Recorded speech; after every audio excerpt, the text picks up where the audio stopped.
Hola, buenas noches. Ya estamos de nuevo en marcha. Una nueva edición del Espacio en Blanco arranca y estaremos juntos aquí hasta las 4, las 3 en las Islas Canarias, con la única pretensión de llenar juntos y compartir este espacio en blanco.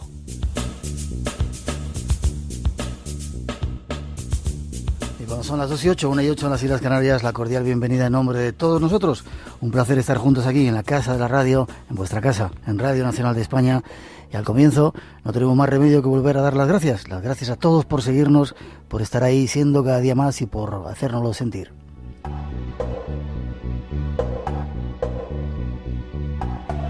Nos lo demostrasteis la semana pasada en ese programa especial que realizamos desde Málaga. Un aluvión de amigos estuvieron con nosotros. Las gracias a todos y las disculpas a todos esos, muchos, demasiados, que se quedaron a las puertas porque ya no teníamos más sitio.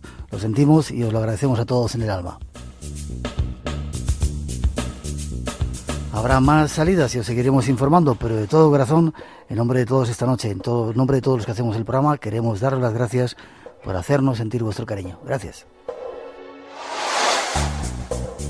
Solo por eso estamos aquí cada semana y trabajamos a la búsqueda de esos temas que os pueden interesar y sobre todo de esos temas que no se escuchan por ahí, tratando de dar respuestas a los interrogantes. Algo que volveremos a hacer de nuevo esta noche. Como siempre, abrimos nuestros medios de comunicación. El email espacioenblanco@rtv.es. El chat, ya sabéis la forma de entrar en él a través de nuestra página www.espacioenblanco.es. Y el teléfono, aunque esta noche no hay concurso, 900-137-137. Pero atentos que mañana se habrá concurso en la segunda edición, habrá premios, o sea que preparados para mañana. Estas son las primeras informaciones, ahí vamos con algunos datos de los temas que queremos tratar esta noche.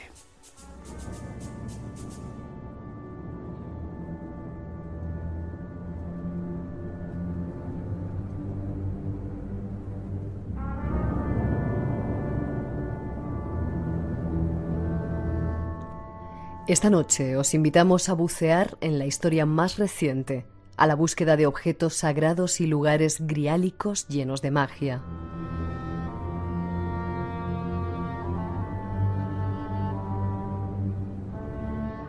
Lugares que hace algunos años fueron visitados por los nazis. Esta es parte de su historia.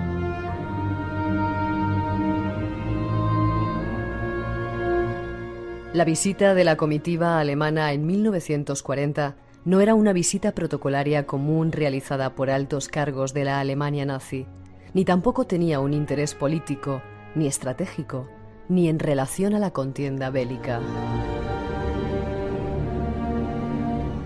Era una delegación expresa de las SS, y en concreto de su unidad arqueológica, la Ahnenerbe, encabezada por su máximo jefe, Heinrich Himmler. Se trataba de una expedición al más alto nivel, por motivos esotéricos, a la caza y captura de reliquias sagradas del poder. España ofrecía un gran interés, ya que durante su historia, y sobre todo la ciudad de Toledo, había sido la capital del reino de los visigodos, el reino de los nórdicos arios de la Europa del Norte, y con ellos llevaban todos los tesoros visigodos y reliquias antiguas saqueadas de Roma y a su vez de Jerusalén.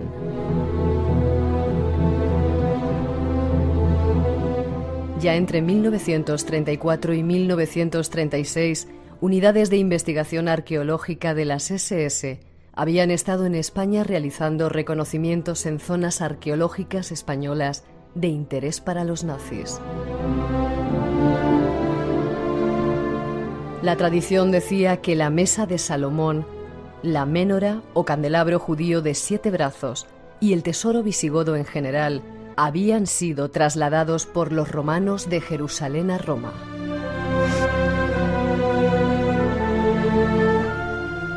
Tras la caída del Imperio Romano, de allí los godos lo llevaron a Francia, a su antigua capital Toulouse, y ante la arremetida de los francos merovingios mandados por Clovis, los visigodos y sus tesoros tuvieron que refugiarse hacia Carcassonne y Redé, el actual pueblo Rennes-le-Château, para adentrarse después hacia la península ibérica, pasando primero por Barcelona y terminando en Toledo, la nueva capital de los godos.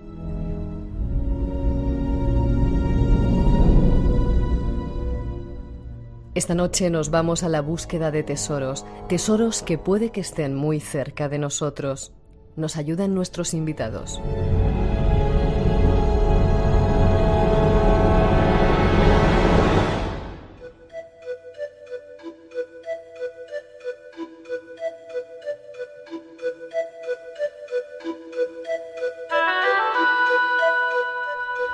Y después de esa introducción solo nos queda saludar a nuestros invitados, 3 invitados que tenemos esta noche. Julio César Pantoja, buenas noches. Muy buenas noches, Miguel. ¿Cómo estás? Muy bien, Un placer, encantado. un placer que estés con nosotros. Gonzalo Rodríguez, buenas noches. Buenas noches, Miguel. Muchas gracias por estar con nosotros también. Encantado. Y José Ignacio Carmona, buenas noches. Buenas noches. Un placer. Llegáis de Toledo los 3. Así es, venimos de Toledo, de una ciudad que reivindicamos como una de las capitales mágicas y realmente que vamos a tener una tertulia que esperamos sea reveladora para muchos. Habéis hecho un montón de investigaciones acerca de nazis, acerca de tesoros, que es un poco por vuestra culpa.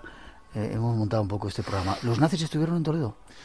Los nazis estuvieron en Toledo y la visita que llevaron a cabo en nuestra ciudad realmente parece que no encaja en lo que sería una visita puramente política y parece que tiene un trasfondo en el cual, bueno, pues los intereses arqueológicos de la NNRV quizás tuvieron el elemento protagonista. ¿Quién estuvo? ¿Himmler? Estuvo Himmler y 25 miembros de la ANNRV el 21 de octubre de 1940 en la ciudad de Toledo. Además tenemos paso por paso las zonas y los puntos en donde estuvo Heinrich Himmler. Si quieres te paso a... Después lo vamos, me cuentas por dónde anduvo.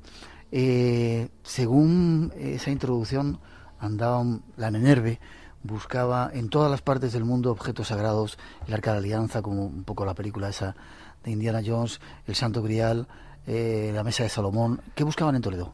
Así es, la NNRV era una especie de departamento de las SS que buscaban no solamente los datos o objetos arqueológicos, sino también los objetos de poder, porque había una conexión auténtica entre la mitología, la leyenda y también puramente la ciencia. Y en Toledo buscaban ni más ni menos que el Santo Grial. El Santo Grial porque además manejaba una serie de documentos, de libros, que para ellos no eran literatura fantástica, sino que eran realmente los símbolos necesarios para llegar a la auténtica verdad y al auténtico descubrimiento del Santo Grial. Por avanzarnos un poquito, Julio o Gonzalo, ¿queréis que el Santo Grial está en Toledo? Por avanzar, luego daremos más pistas. Bien, pues yo no me importa decir que estoy seguro de que Toledo es una de las ciudades griálicas, luego explicaremos lo que puede ser esto, y que en los alrededores de Toledo quizás pueda encontrarse algún elemento fundamental del Santo Grial, sea lo que tenga que ser finalmente este mito, esta leyenda, ya sea un objeto, una estirpe, un poder, una facultad. Si de verdad os interesa investigar el Santo Grial, no podéis obviar la ciudad de Toledo. Bueno, no sigo lo que os ha dicho María José Cascán. ¿Ventas de Retamosa vives? No estará por ahí cerca, dice. Sí, pilla cerca, pilla cerca. Sí, pues atenta. Sois de una, no sé si organización, orden, ¿le llamáis? Oto. Vamos a ver, si quieres, fundamentalmente lo que debe saberse es que Julio y yo formamos parte de un grupo de estudios que rastrea todo lo que tiene que ver con la relación anecdótica, histórica, legendaria, mítica, nos da igual la relación que haya tenido la ciudad de Toledo con la tradición esotérica, las artes mágicas y las ciencias ocultas. Lo investigamos con la intención de documentarlo y divulgarlo, pero también recuperándolo, introducirlo de nuevo en la ciudad y realmente hacer de la ciudad de Toledo un punto de referencia para todos aquellos que nos gustan estos temas. De hecho, durante muchos siglos Toledo fue el centro, la capital del imperio, cuando el imperio español era el más importante de todo el mundo, y no solamente del imperio político, sino del imperio mágico. Había cabalistas, había astrólogos, había brujas, había magos, había hechiceros, había de todo. Sobre todo el punto de inflexión importantísimo fue el reinado de Alfonso X el Sabio, que nosotros dentro de la OTO siempre le definimos como Alfonso X el Mago. Realmente no solamente iban intelectuales para copiar o traducir libros de ciencia, sino también que la alquimia, la cábala, la astrología, las mancias, la nigromancia, todo eso tuvo un punto de referencia en Toledo. Además estamos investigando muy mucho a este aspecto y te podemos decir que uno de los libros más fascinantes fue el Picatrix, El Piquetrex además tiene una influencia ya en el Renacimiento brutal, y la primera copia que se traduce en la Europa occidental fue en Toledo. Solamente se hizo una copia, un solo ejemplar, para Alfonso X el Sabio, para su uso particular. Una curiosa ciudad, Toledo. Atentos a nuestros oyentes, seguramente esta noche vais a escuchar cosas que no habéis escuchado nunca, nuevas. A mí me ocurre con estos señores que están aquí. Y tú, Iñaki, ¿tu familia tenía algo que ver con el fotógrafo que le hizo las fotos a tu familia, Gonzalo? Mi familia, exactamente, sí. No sabía que estabas al tanto de esa anécdota. Yo casi me entero de todo. Exacto, mi abuelo, las fotos del archivo Rodríguez, bueno, pues mi abuelo fue el que retrató la visita de Heinrich Himmler a la ciudad de Toledo, y las fotos famosas en las que se le ve haciendo el saludo nazi en la plaza de Zocodover, bien, bueno, pues las hizo mi abuelo. ¿Hizo también la que está en el, ¿cómo se llama? La entrada del ayuntamiento, que está... No. Otro monumento importante de Toledo, el Alcázar. El Alcázar. Claro, sí. Claro, sí, las visitas... Todas las fotografías. Con el general Moscardó, exacto. Son todas fotos del archivo Rodríguez. Las hizo mi abuelo y, bueno, a mí me resulta simpático pensar, ¿no?, que vengo a Espacio en Blanco a hablar aquí contigo de estos temas. Y, bueno, pues hace unos años fue mi abuelo, ya que en paz descanse, quien retrató la visita de este siniestro personaje a nuestra ciudad. La vida es así de curiosa. Iñaki está ahí callado, pero luego al final del programa te dedicas a investigar. Yo te debo un programa, o mejor dicho, nos lo debes tú a nosotros, a investigar psicofonías, y nos va a poner alguna psicofonía que va a recomponer un poco este puzzle que esta noche abrimos. 2:19, 1:19 en las Islas Canarias. Insisto, atentos a lo que esta noche van a contar estos señores. Después de esa introducción nos metemos de lleno en este asunto que tiene que ver con tesoros, con nazis y sobre todo con Toledo.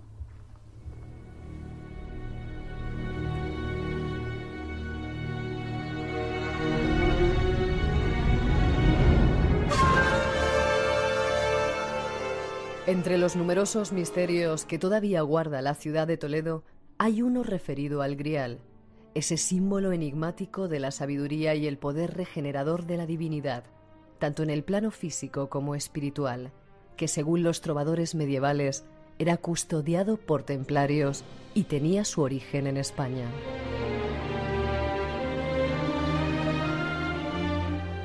El trovador templario alemán Wolfram von Eschenbach, en sus principales epopeyas, Parzival y Titure, describe una orden religioso-militar de caballeros que persigue fines místicos, basados en el mito del Imperio Universal, la Tierra Santa y el Templo Espiritual.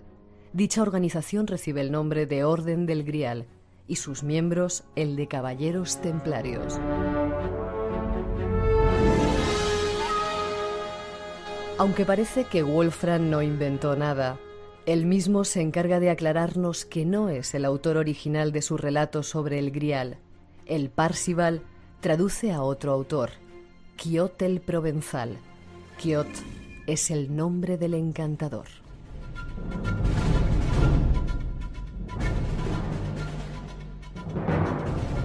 Aunque para nuestra sorpresa, el propio Wolfram declara que el origen último de la historia del Grial se encuentra en España. Quiot encontró en Toledo, entre unos manuscritos abandonados, esta aventura en escritura arábiga. El autor de estos manuscritos era un musulmán, Flegetanis, famoso por sus conocimientos. Este extraño sabio era astrólogo y descubrió un objeto, una piedra que se llamaba Grial. Había leído claramente su nombre en las estrellas. Una legión de ángeles lo había bajado a la tierra.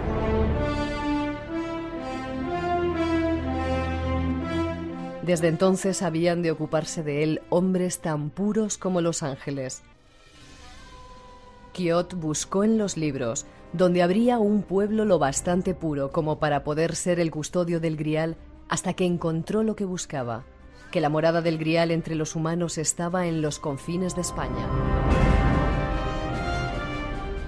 Por extraño que pueda parecer, en Toledo aún quedan señales de esa relación entre los templarios y el Grial. Y hasta allí nos vamos para seguir la pista de este sagrado objeto. Nuestros invitados nos cuentan.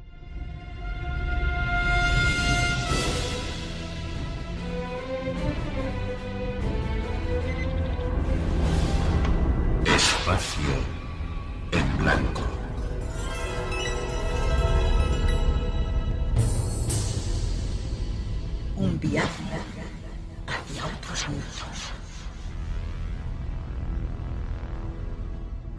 2:23, 1:23 en las Islas Canarias, ya tenemos esbozado el tema. Templarios en Toledo, ¿pruebas de ello? ¿Estuvieron por allí? ¿Históricas? Sí, bueno, la verdad es que muy buena la introducción, ha planteado ya los temas fundamentales que queremos desarrollar. Y lo primero que encontramos, con respecto, un poco voy a tirar del hilo de la introducción, es la referencia que nos ha hecho al Parsifal, es fundamental. El Parsifal es el texto canon casi de la leyenda griálica, y en el Parsifal se menciona a Toledo, en el capítulo 8. ¿Sí? Y se mencionan los términos que no lo ha planteado la introducción. La idea de que la leyenda griálica tendría su origen en nuestra ciudad se encuentra, por lo menos, recogida en unos textos que están en Toledo. ¿Qué pasa? Que esta primera referencia sobre la ciudad al mismo tiempo genera toda una serie de apócrifos que nos hablan de la asociación entre esa aparición de la leyenda del Grial en la ciudad y la existencia en Toledo de ese lapis excaelis, ese lapis exilis, que también lo menciona Wolfram von Eschenbach con respecto al Parsifal, y en el cual se nos habla de lapis excaelis como piedra que cae del cielo, objeto que cae del cielo, que indudablemente en Toledo es un guiño a la mesa de Salomón. Mesa de Salomón que, a través de esta referencia de lapis excaelis, bueno, pues estaría conectando con el Santo Grial. La idea así es la siguiente. Si en el Parsifal de von Eschenbach se habla de Toledo como ciudad donde aparece la propia leyenda del Grial, y al Grial no se le menciona como copa, sino como lapis excaelis, el lapis excaelis por excelencia, o piedra caída del cielo por excelencia, en la ciudad de Toledo es la mesa de Salomón. Y es aquí donde se produce ya el primer maridaje entre Toledo y la leyenda griálica. Mesa de Salomón, traída por los godos, como también se ha mencionado en la primera introducción, traída por los godos a la ciudad de Toledo. El emperador Tito saquea Jerusalén, encuentra los tesoros de Salomón, roba la mesa, la lleva hasta Roma. Pasan los siglos y llega Larico, rey de los godos, saquea Roma, encuentra los tesoros de Salomón, de nuevo la mesa. Los godos continúan su largo viaje, les expulsan del sur de Francia, se ha comentado en la introducción, y recalan en la ciudad de Toledo. Hasta aquí traen de nuevo la mesa de Salomón. Y está en Toledo hasta que llegan los musulmanes. Y cuando llegan los musulmanes, las fuentes entonces se dispersan. En algunas la mesa en teoría sale de la ciudad, en otras se pierde. Pero ojo, para los templarios, para Wolfram von Eschenbach, para ese Parsifal, en realidad da la impresión de que la mesa se habría quedado en la ciudad. Se habría convertido en esa lapis excaelis.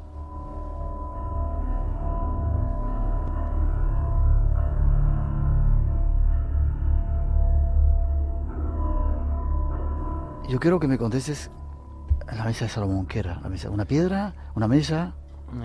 La verdad es que la mesa de Salomón en principio da la impresión de que es un objeto real. Es un objeto real porque... Físico te refieres. Exacto, un objeto real, físico, material, que encuentra un emperador romano, en primer lugar. Un objeto físico que puede transportar a Roma. Un objeto físico que encuentra Larico y que también puede transportar hasta Toledo. Y un objeto físico que creen los musulmanes encontrar. De hecho, hay diversas crónicas musulmanas que nos describen el objeto. Y efectivamente nos hablan de una gran joya perfectamente pulida, con extraños símbolos grabados, que pretenden llevar a Damasco. El hecho de que lo señalen como objeto y que quizás el Parsifal lo esté señalando como lapis excaelis, piedra caída del cielo, nos habla, bueno, pues de una de las teorías fundamentales con respecto al objeto de poder, el hecho de que no solo es una forma de conocimiento, sino que también es un soporte material que quizás proporciona esa forma de conocimiento. No hay que olvidar que la mesa de Salomón, legendariamente en su origen, es una joya que lleva Lucifer en la frente. Decían que era el ojo que se le cayó. Exacto, Lucifer. Es una joya que se desprende de su frente al ser derrotado por San Miguel. Y como piedra que proviene de las alturas cae a nuestro mundo. Y es aquí donde se convierte entonces en mesa de Salomón. Mesa de Salomón que además hay que saber que en algunas leyendas griálicas, en teoría, pulen de la mesa lo que es la copa del grial. Al final se acaban siempre juntando estos objetos.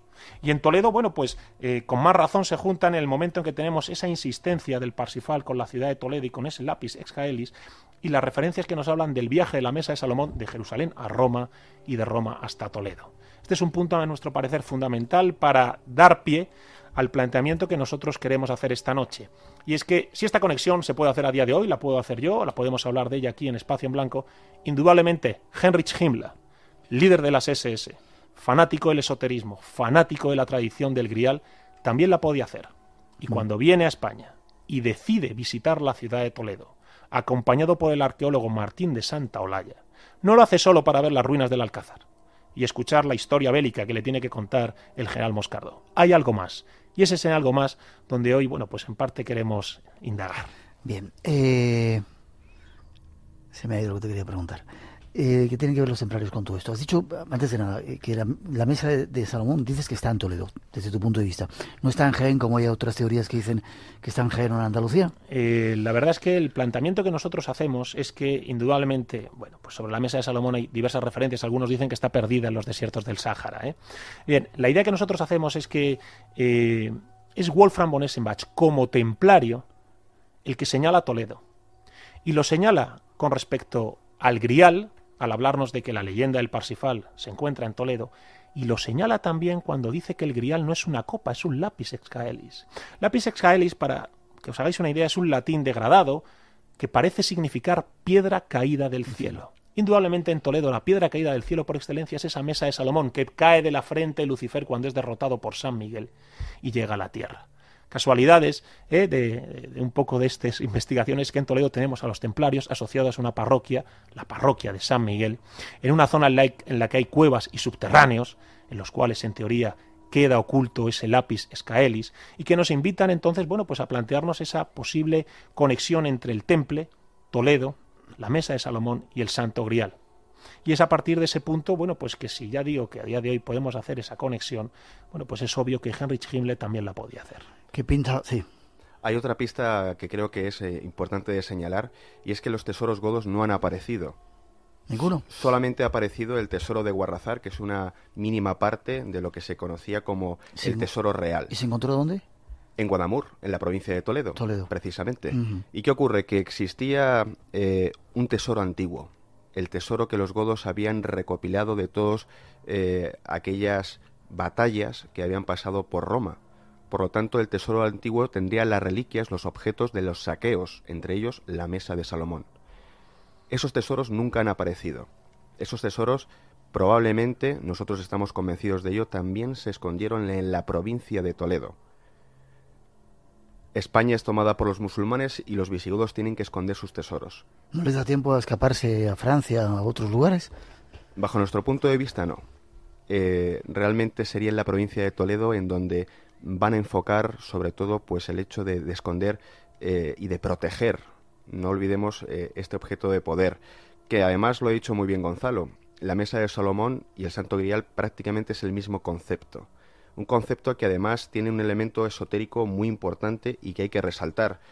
No solamente es un objeto de poder, sino que también es un conocimiento de transformación, esto es, un conocimiento iniciático que te transforma interiormente. ¿Qué significa esto? Es un conocimiento que se basa en una experiencia iniciática. Toda experiencia iniciática conlleva un cambio, un renacimiento. Mueres a tu antigua identidad, vinculada a lo material, y renaces vinculado a lo espiritual.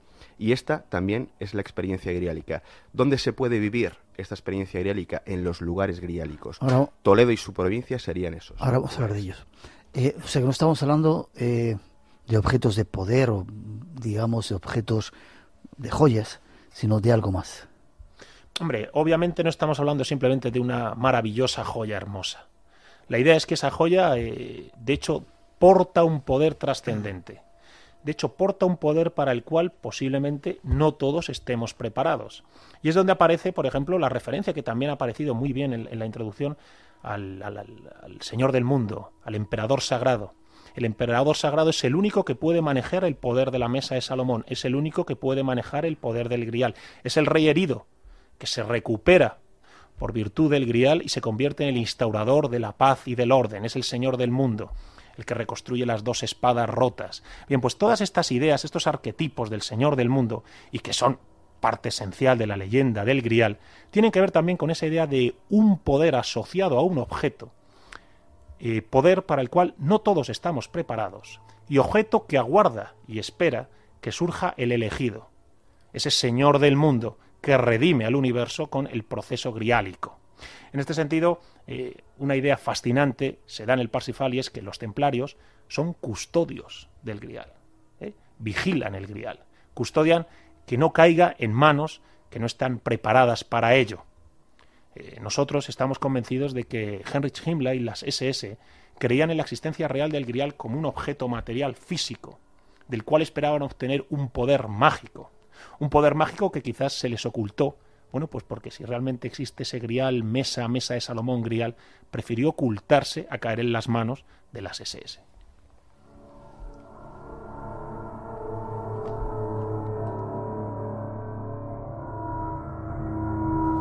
Dos y 33, 1:33 en las Islas Canarias, lugares griálicos. Hace poco tiempo hicimos un programa con Carmen Pérez de la Iz hablando de algunos lugares griálicos, de plantas también, perdón, de minerales. ¿Cuáles son, desde vuestro punto de vista, los lugares griálicos que se pueden sondear, visitar? Bueno, pues hay varios, ¿no? Por ejemplo, en Soria, el Cañón del Río Lobos, por ejemplo, sería uno de ellos. Luego también la iglesia de la Veracruz en Segovia sería otro. Toledo y su provincia serían otros. Y realmente que hay pistas, incluso etimológicamente, ¿no? De los nombres de los lugares, y bueno, pues que también nos hacen dirigirnos a esos lugares. Yo incluso tendría una concepción más amplia, que todo lugar de poder puede ser considerado como lugar griálico. No tiene por qué haber estado el grial. Te iba a decir, ¿cuál era la definición de lugar griálico? ¿Por qué ha estado el grial o está relacionado con él? Sí, bueno, por un lado sería el lugar en donde ha podido estar esa piedra griálica, pero yo, ya digo, hago una concepción un poco más amplia. Yo hablo de lugares de poder, lugares en donde esa experiencia griálica se puede vivir. No es necesario que haya estado físicamente esa piedra, sino que realmente son lugares en donde tú puedes experimentar esa transformación, ese cambio, ese renacimiento, conectando con las fuerzas de ese lugar. Entonces yo hago una ampliación del concepto de lugar griálico, no solamente como lugar en donde ha estado esta piedra, sino también como todo lugar de transformación interior. Para mí es no solamente más interesante, sino que cada uno de nosotros lo podemos experimentar, ¿no? Lo tenemos cerca. Todos sentimos aquellos sitios, lugares que te cambian y que también, por supuesto, tienen tanto buenas como malas vibraciones, porque aquí estamos hablando de una energía que puede ser tanto constructiva como destructiva. Por lo tanto, bueno, pues todos los lugares, nosotros somos los primeros que lo sentimos, tiene esas vetas de poder y de energía que podemos asimilar. A mí me gustaría que matizaras un poco más lugares. Has dicho Cañón del Río Lobos, Soria, increíble ese lugar. Había bastante eremitas que tenían que ver con Santo Domingo de Silos, la iglesia de la Veracruz en Segovia. Exacto. Tremenda esa iglesia también. ¿Y en Toledo qué lugares? En Toledo, por ejemplo, tenemos dos niveles. El nivel exotérico con X sería la parroquia de San Miguel, en donde los templarios, bueno, pues oficiaban misa. Y luego sigue estando todavía. Sigue estando, solamente se abre los domingos, durante toda la semana está cerrada. Y luego el nivel esotérico de los templarios, que son las cuevas que están, por supuesto, en la parte inferior por debajo de esta parroquia. Aquí es donde realmente los templarios tenían... Sí. Son cuevas que conectan con la cripta, son cuevas que además son antiquísimas, son de origen romano, tienen más de 2000 años de antigüedad. Y nosotros hemos incluso hecho experimentos radiestésicos, o sea, hemos podido medir las energías de estas cuevas. Y realmente que hay focos de un poder telúrico impresionante. Por lo tanto, si existió ese reverso esotérico de los templarios en Toledo, este sería el lugar apropiado para poder realizar esos rituales iniciáticos y rituales mágicos, porque aquí sí que se puede dar esa transformación griálica de la que estamos hablando. Este sería el punto crucial de ese esoterismo templario en Toledo. ¿Y en la provincia? Castillo de Montalbán, que es otro lugar fascinante también. Exactamente. ¿No? Sí, bueno, ese es el segundo lugar griálico por excelencia de la provincia. A nosotros nos tiene fascinado, y es el Castillo de Montalbán y la ermita de Santa María de Melque. Nosotros realmente lo que nos planteamos es que si de verdad ese tesoro antiguo fue escondido por los godos, y ha sido taxativo mi compañero Julio, lo ha dicho bien claro, creemos que está oculto en la provincia, bien, pues el tesoro de Guarrazar aparece en Guadamur, y en la misma ruta que conduce de Guadamur a los montes de Toledo, nos encontramos primero con la ermita de Melque, la cual se estaba construyendo cuando se produce la invasión musulmana. Se termina de construir tiempo después, es por eso que tiene trazas visigodas y trazas mozárabes. Y esta ermita, en primer lugar, tiene un nombre curioso, de Melque. ¿Dónde está? En la comarca de Montalbán, cerca de la Puebla de Montalbán. Bien, el primer detalle interesante, Melque. ¿Qué nos invita a pensar esta palabra? Bien, nosotros la asociamos inmediatamente con Melquisedec. Melquisedec, sí. Exacto, el rey sacerdote judío. Indudablemente, Melquisedec es el mito del Señor del mundo en la Biblia, en el Antiguo Testamento. El Señor del mundo es uno de los elementos fundamentales del Grial. Por otra parte, justo en los alrededores de la ermita, el castillo templario de Montalbán. ¿A qué nos recuerda Montalbán? A Montsalvat, otro paraje clásico que aparece en el Parsifal, el Monte Albo, el Monte de la Salvación. Y encima ese castillo, en la comarca de Montalbán, se levanta entero por templarios. Y se levanta por templarios en una zona muy curiosa. Ese castillo inmenso no defiende nada. No está en ninguna zona, no es una zona de paso, no hay una cañada real. El camino podría decirse que llega hasta el castillo y desde el castillo no va a ninguna parte. Y está en un risco, un río pasa abajo, hay un barranco de más de 100 metros de profundidad impresionante, y allí, apartados y solitarios, en la comarca de Montalbán se instalan los templarios, cerca de esa antigua ermita de Melque. ¿A hacer qué? Bien, pues ahí es donde entra el misterio. ¿Por qué van los templarios a un castillo tan impresionante, de una zona tan apartada, que a día de hoy sigue estando más o menos deshabitada? Te iba a preguntar a qué es. Bien, nosotros nos planteamos que posiblemente eso era un centro de iniciación. Ya, no, ahora actualmente, ¿qué es? Es un castillo, los propietarios son los duques de Osuna. He de decir que no se puede visitar porque anidan águilas, me parece, imperiales o búhos reales. Es un paraje precioso, no se puede visitar así como así, y es un castillo abandonado. Y que tiene una carga romántica impresionante. Y bueno, pues claro, te encuentras un castillo de Montalbán, templario, con esa palabra Montalbán, Montsalvat, Melque, que nos habla de Melquisedec, y al mismo tiempo la idea de que esa parece ser una ruta de fuga de los godos. Encontramos las coronas votivas de Guarrazar en Guadamur. Bien, de Guadamur a Montalbán vas en línea recta, no sé si hay ni 30 kilómetros escasos. La idea de que pudieran haber ocultado algunos de sus tesoros en una ermita apartada y solitaria, que estaba a medio construir cuando todavía llegan los musulmanes, es una idea fascinante. Más aún si nos planteamos, y aquí es donde entra nuestro amigo Iñaki, que todavía se siguen haciendo investigaciones a día de hoy. Y se hacen investigaciones en esa zona y encuentras respuestas fascinantes y encuentras psicofonías sobrecogedoras que te obligan a pensar, bueno, pues que realmente quizás fue un punto de especial concentración e intensidad de ese esoterismo templario. Espacio en blanco. Una puerta abierta hacia otros mundos. En Radio Nacional de España. Con Miguel Blanco. Vamos dando pasos hacia adelante en esta historia. Luego dejamos que Iñaki nos cuente, en la segunda parte del programa, nos cuente su experiencia. ¿Algún otro lugar? La verdad es que nosotros lo que establecemos básicamente es esa conexión. Es la conexión entre un primer punto templario, ¿no?, en lo que es la propia ciudad, con esa parroquia de San Miguel y esa cueva enfrente, cueva de San Miguel, y al mismo tiempo la idea de un camino de huida a una zona apartada y solitaria, los Montes de Toledo, deshabitados desde siempre, deshabitados casi a día de hoy, y allí, apartados y solitarios, Castillo de Montalbán y Ermita de Melque. Yeah. Con todas esas pistas que nos hablan de Melquisedec, que nos hablan de Montalbán, que nos hablan al mismo tiempo de las leyendas populares, de cuevas y subterráneos que conectan Melque con el castillo con la Puebla, de animales que desaparecen en el castillo de Montalbán y aparecen en la Puebla a 16 kilómetros de distancia. ¿Sí? Y que nos hablan así de unos subterráneos de los cuales se cuentan que hay tesoros ocultos, ¿no? El saber popular a veces refleja de una manera muy, muy interesante y muy significativa cómo quedan cargados los lugares con estas leyendas. La verdad es que, bueno, pues de Melque y de Montalbán está todo por investigar. Es de decir que no se ha hecho ninguna investigación ni prospección arqueológica en Montalbán y sería muy interesante poder excavar allí.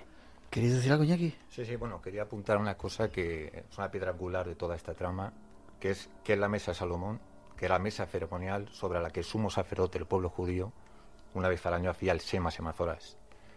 Y resulta, en el relato de Flegenatis, cuando habla de que encontró en Toledo los hombres puros, hay datos históricos de las conversaciones de Aria Montano, en la vara de Yehudá, donde el sabio Tomás habla con el rey Alfonso, y hablan precisamente de que los judíos toledanos pertenecen al linaje de las tribus de Benjamín y Judá, que son los herederos directos del rey David. Hay documentos históricos en los cuales los santos custodios, digamos, de los elementos litúrgicos principales de la ceremonia judía aparecen en el escenario de Toledo casualmente. Por eso el relato de Flegenatis que es el que sabe leer las escrituras de la estrella, es súper importante. Otra acotación, yo me prefiero tener amigos judíos muy versados en la cábala. En 2 minutos o 3 minutos me resumieron el ciclo griálico toledano. Hay otras muchas referencias. Tenemos también la demanda del Santo Grial, es un libro escrito en Toledo. Apareció en Ocaña la miscelánea del rey Salomón. Multitud en el arcosolio de la iglesia de San Miguel. Hay escudos heráldicos sobre el mesa, linaje. Bueno, el ciclo griálico toledano me lo resumieron, te digo, en 2 minutos. Decía, en el grado 27 de árbol cabalístico, parte del puente San Martín y la Cava, siguiendo el itinerario de vírgenes negras de la Cabeza, la Bastida, la de Montalbán, en Melque hubo una virgen negra, y resulta que llegamos a Gálvez, que es el pueblo más cercano que existía, que es Galib, Exacto. el vencedor. Llega a Melque y a Montalbán. Hasta el año 93 había una asociación neotemplaria que era los caballeros custodios del Sendero del Grial, que todavía no se sabe qué. Del Sendero del Grial. Se reunían en el castillo de San Martín.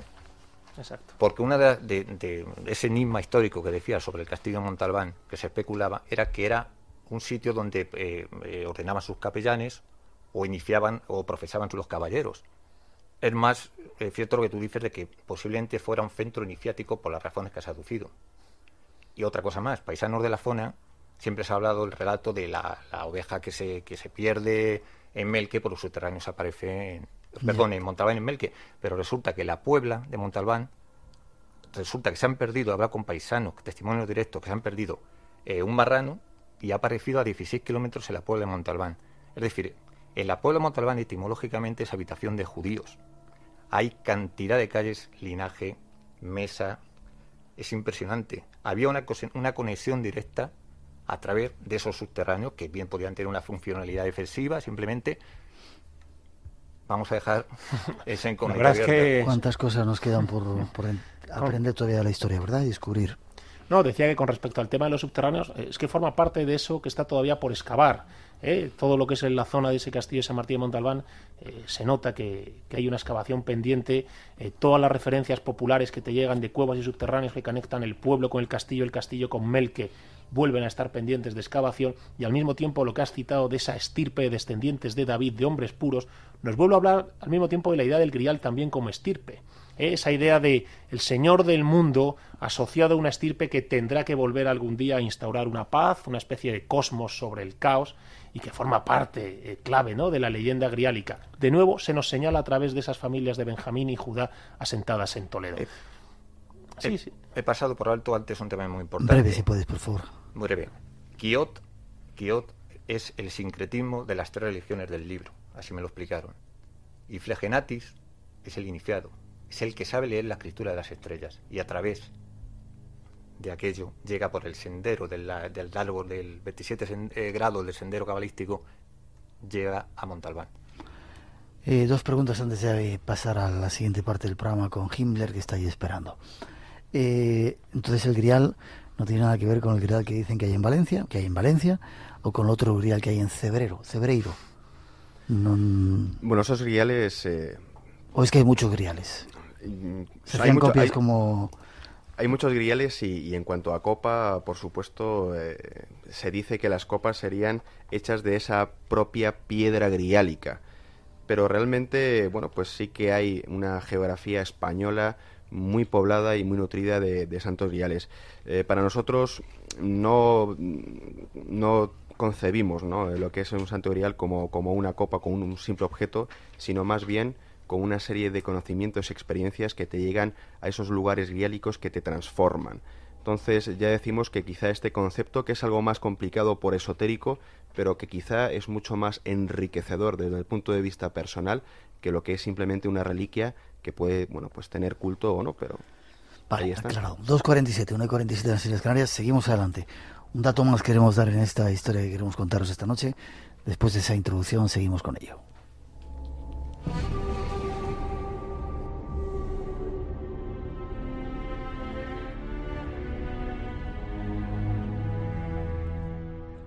Se han descubierto documentos históricos que prueban que los arqueólogos españoles abrieron los brazos a sus colegas de las SS, que entre otras labores investigaban y excavaban por todo el mundo tratando de probar y justificar las teorías raciales del credo hitleriano, como la supremacía aria.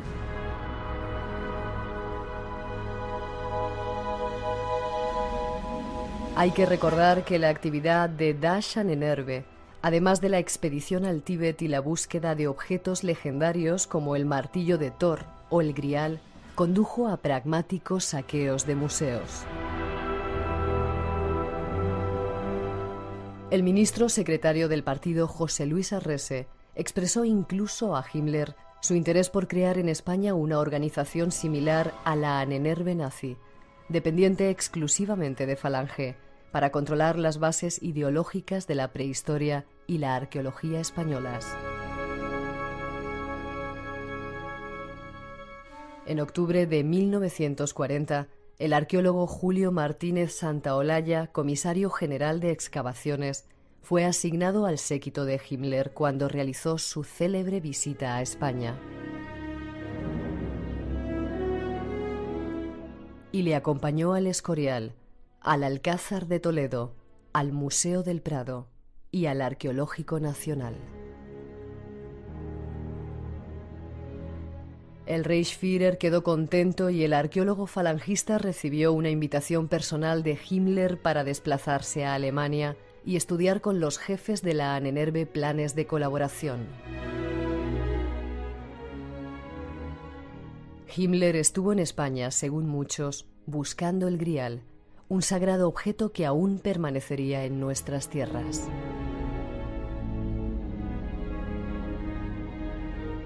Nuestros invitados tienen más datos.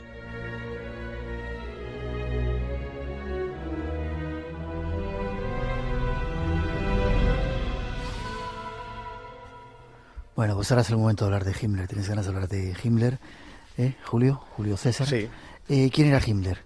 Sabemos que era uno de los personajes el jefe de la SS. Exactamente. Uno de los personajes más importantes de toda la historia nazi, el segundo de Hitler, no sé si llamarle así, pero había algo más, ¿no? Había muchísimo más. Yo considero a Himmler, fíjate, un auténtico mago negro.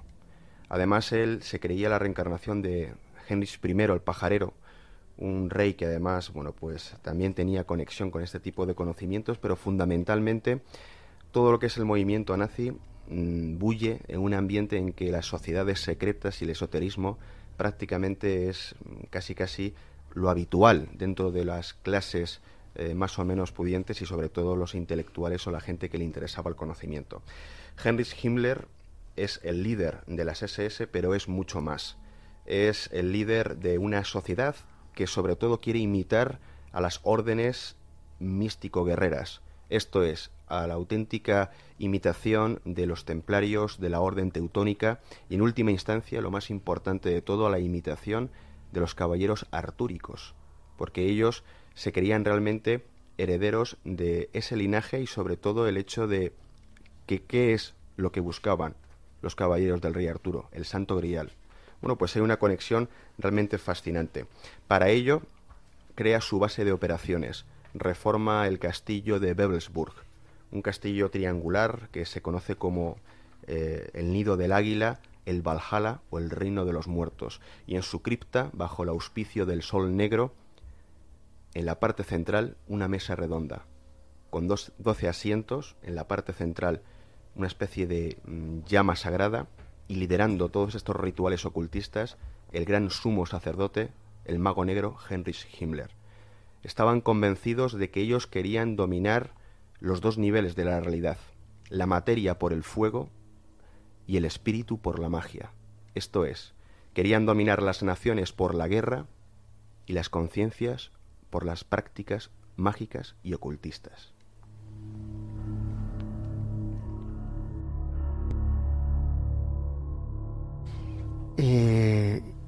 ¿Estaba Hitler también en esa sociedad secreta? Hitler, bueno, pues no pertenecía obviamente a las SS. Las SS además se constituyen a priori como la guardia pretoriana, que además, bueno, pues protegían la vida del Führer, Pero realmente, si hablamos de la sociedad más esotérica, tendríamos que hablar de las SS. Heinrich Himmler sería ese sumo sacerdote y Hitler, por supuesto, era de alguna forma el que tenía que comunicar el mensaje a los demás, pero los estudios y la práctica propia del ocultismo la llevaba una élite de sacerdotes magos negros liderados por Himmler. Esto no cabe ninguna duda. Cuando dices magos negros, ¿es que hacían magia negra? Hacían lo que los antiguos llamaban el ars goetica o la goecia, que significaba el hecho de ponerse en comunicación con los muertos y lo que hoy podemos considerar entidades demoníacas. Por lo tanto, tomaban contacto con los dioses oscuros. O sea, incluso el símbolo es el sol negro. Ellos iban vestidos de negro. O sea, realmente creían en el poder de la oscuridad. No estamos hablando de magia blanca, estamos hablando del otro reverso. Y ellos querían subyugar, ellos querían manipular de alguna forma ese poder. ¿Para qué? Para esa dominación total. La materia por el fuego, el espíritu por la magia. Ellos no tenían nada de luminosos, sino todo lo contrario. Y realmente practicaban eso que los antiguos llamaban la goecia. Nos quedan 3 minutos para hacer una mínima pausa. Fundan la ANNERVE, que es una... La ANNERVE se podría definir fundamentalmente como el Departamento de Investigaciones Históricas Arqueológicas para demostrar que la raza aria era exactamente la supremacía racial. Discúlpame, se dedican a hacer viajes por toda... Hablamos hace poco con otros de nuestros invitados de una expedición que hicieron al Tíbet. Exactamente. Para demostrar que la raza aria... Pero hacen muchas más cosas, ¿verdad? Exactamente. Fundamentalmente lo que estudian son las migraciones de los pueblos germánicos y nórdicos para saber cuál es la extensión de la raza aria. Y aquí es donde entra, por supuesto, cuando llegan a España Julio Martínez Santaolalla, que además es el que dirige la Comisaría General de Excavaciones Arqueológicas, o sea, la ANNERVE española. ¿Por qué? Porque este señor lo que está convencido es que también España fue aria. ¿Sí? Porque da prioridad absoluta a los celtas, infravalora a los íberos o los iberos, que prácticamente para ellos son también una raza inferior. Dice que España también tiene esa conexión con los arios por los celtas. Entonces, ¿qué ocurre?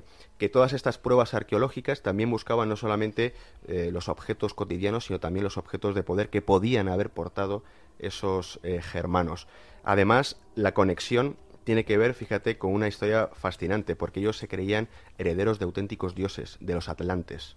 Los arios. Exactamente. Ellos creían que realmente pertenecían a una estirpe de dioses. La Atlántida, ese continente, bueno, pues que realmente, bueno, pues también la situación podría ser también debate para otro programa. Lo que hace es, bueno, pues desaparecer por un diluvio universal y solamente queda a resguardo la parte más elevada del mundo. Por eso se van al Tíbet y por eso buscan las pruebas en el Tíbet, para conectar también los atlantes con esa zona. O sea, que fíjate cómo es un puzzle que todo empieza a coincidir y que siempre tiene como origen el hecho de que ellos se creen, digámoslo así, con el derecho de dominar el mundo porque son herederos de estos atlantes. Ya. Un minuto y medio. La ANNERVE viaja, como decíamos antes, al Tíbet, viajan a otros lugares del mundo. ¿Tienes pruebas? ¿Hay pruebas de ello? Sí, hay pruebas de ello, por supuesto, y además en busca del Arca de la Alianza, del Santo Grial, de la Mesa de Salomón, de la Lanza de Longinos, que por ejemplo consiguen, e incluso en Sudamérica de las calaveras de cristal. ¿Sí? O sea, que realmente eran coleccionistas de todos los objetos de poder y de todas las reliquias sacrosantas que podían tener una conexión del hombre con los dioses. Y en España vienen no solamente a Toledo, sino a Barcelona. Sí, el periplo podríamos definir en España San Sebastián, Burgos, Madrid, Toledo, otra vez Madrid y luego Barcelona. Ese es el viaje que hace Himmler a España. Sin embargo, la única visita oficial es Toledo. O sea, Toledo es la visita más importante dentro de ese periplo de zonas y ciudades españolas. Solamente venía de una forma importante a la ciudad de Toledo. Lo demás fue algo accesorio. Por supuesto, todos conocemos la historia de Montserrat, pero Toledo era la única visita oficial que tenía Heinrich Himmler en España.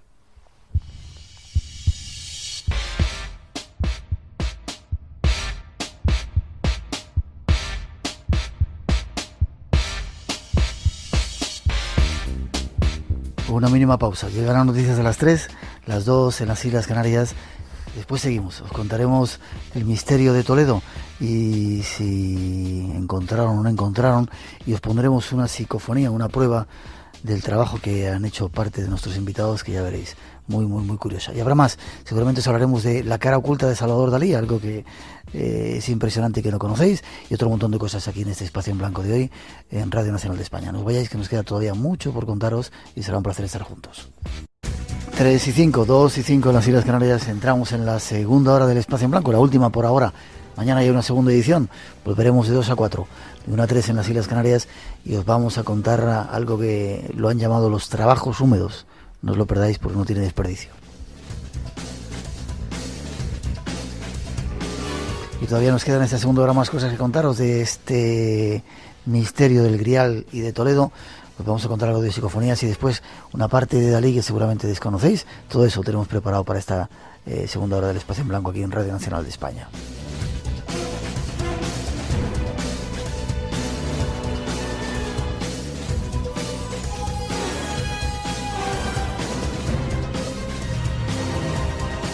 Bueno, volvemos a Himmler. ¿Qué te parece, Julio César? Himmler, sí. Decías que había estado... ¿Vuelve a repetir dónde? ¿Barcelona? Sí, entra por San Sebastián, sí. Luego se va a Burgos, luego está en Madrid, donde además asiste, es una anécdota muy curiosa, a una corrida de toros, y él confiesa que no puede soportar lo que allí se está celebrando, ¿sí? Cuando él mandaba a miles y miles y miles de judíos a los campos de exterminio. Luego va a Toledo, antes también visita el Escorial.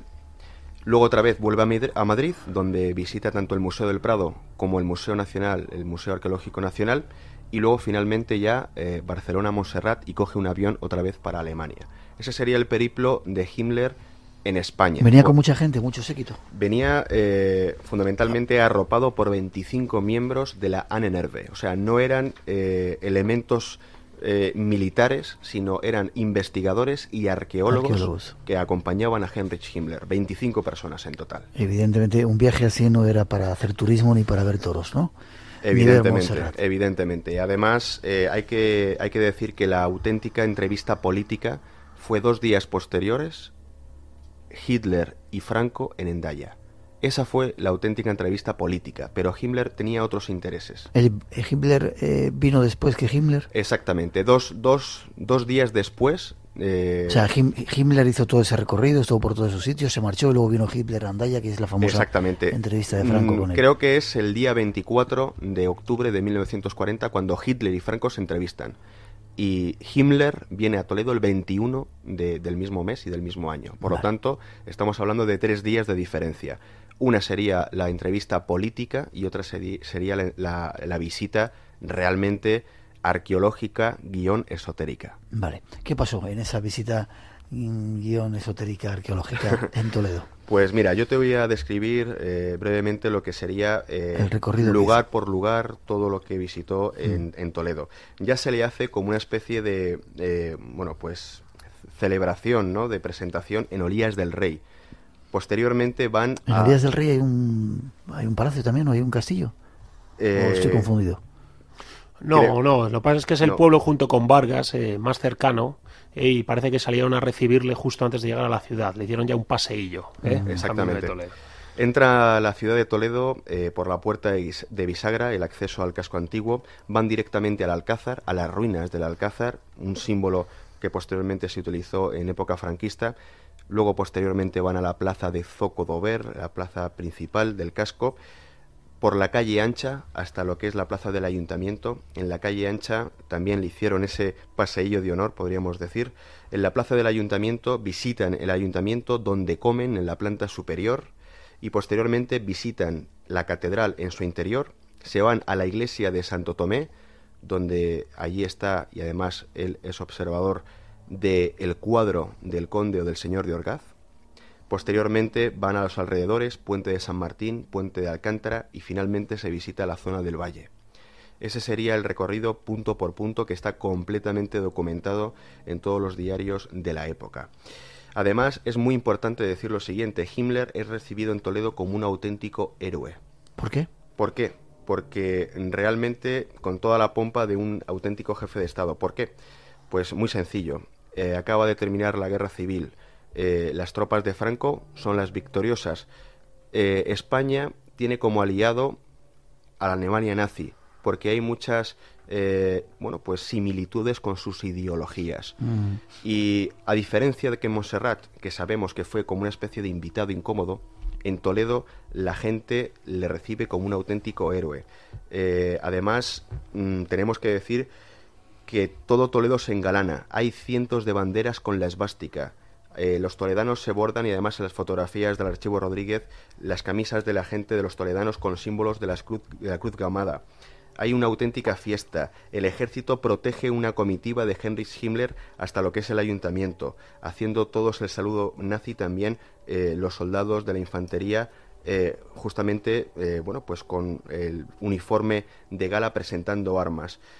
Toda esta visita, además, se documenta fotográficamente, por eso lo sabemos, y realmente que fue la única visita oficial. Todo lo demás podía ser accesorio, pero la auténtica visita oficial fue la de Toledo. No oficial en el punto de vista, como hemos dicho, político, sino que se considera la visita más importante que Himmler realiza a España, y Toledo fue la ciudad elegida. ¿Cuánto tiempo estuvo? ¿Cuántos días o cuánto tiempo? Estuvo apenas un día. Ya. Estuvo solamente un día, exactamente. Y bueno, pues lo que sí que sabemos es que estuvo acompañado en todo momento de dos personajes importantes, el general Moscardó y sobre todo este personaje que ha salido antes, que es Julio Martínez Santaolalla, ese jefe de la Comisaría General de Excavaciones Arqueológicas, la ANNERVE española, y este señor tenemos que decir que estudió en la Universidad de Bonn, que sabía perfecto alemán, era germanófilo, simpatizante de la Alemania nazi, estudió incluso esas migraciones de los pueblos germánicos a España, su conexión con los celtas, y realmente fue la sombra absoluta de la visita de Himmler a Toledo. La pregunta que nos tenemos que hacer es, ¿hubo alguna expedición en Toledo, alguna cueva, algún sitio que tuviese conexión con los templarios para buscar, para encontrar la piedra griálica? Te hago la pregunta. Esa es una buena pregunta. Bueno, pues bajo mi punto de vista es muy probable que hubiera habido ese tipo de prospección, de investigación, pero realmente todo lo que anteriormente hemos expresado, que está perfectamente documentado, si se realizó esta visita, está en el más absoluto secreto. No hay ningún tipo de prueba de que realmente fuera así. Yo estoy convencido de que sí. ¿Por qué?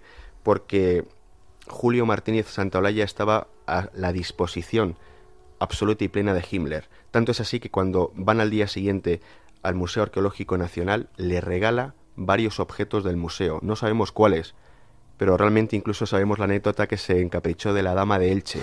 Decía que tenía rasgos occidentales o arios, y le tuvieron que hacer una reproducción en bronce para que luego se la llevara a Alemania. Menos mal, o sea que no que se la llevó. sí, y realmente sabemos que ya te digo, era un auténtico héroe. Estaban completamente subyugadas a todas las peticiones que podía realizar Himmler. ¿Encontró o no encontró algo? ¿No Pues encontraron algo? yo creo que realmente hay que explicar una cosa muy importante. Estos objetos de poder, la piedra griálica, el Arca de la Alianza, se protegen a sí mismos, y en las manos equivocadas no despliegan conocimiento o poder, sino que despliegan todo lo contrario: muerte, destrucción y derrota, cosa que le ocurrió a Himmler y a la Alemania nazi. Además, algo muy significativo que nos remite a la leyenda del Grial es pues que el Parsifal, nuestro personaje protagonista de esta leyenda griálica, se dice que solamente encontrará el Grial aquel caballero que demuestre su pureza de sangre. La pureza de sangre no es una pureza racial, sino que es la pureza de espíritu. Y de eso Himmler no sabía, no conocía.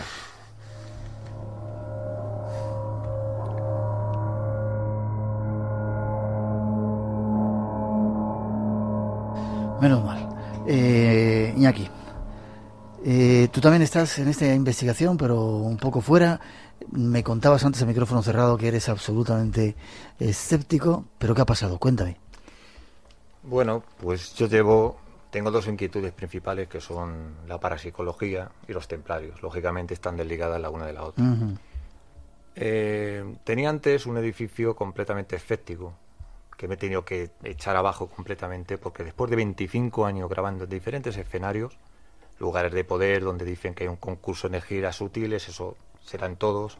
Eres un especialista en transcomunicación, digamos, en grabación de psicofonías, se puede decir así. Sí. Has tenido becas, has trabajado con gente muy importante, ¿no? Sí, efectivamente. Sí. Y bueno, pues después de muchos años frecuentando y grabando en Melque, En esa ermita que antes hablábamos como el lugar de Melquisedec. donde exactamente... Acércate un poquito más el micrófono, me dicen Sí, los perdón. compañeros.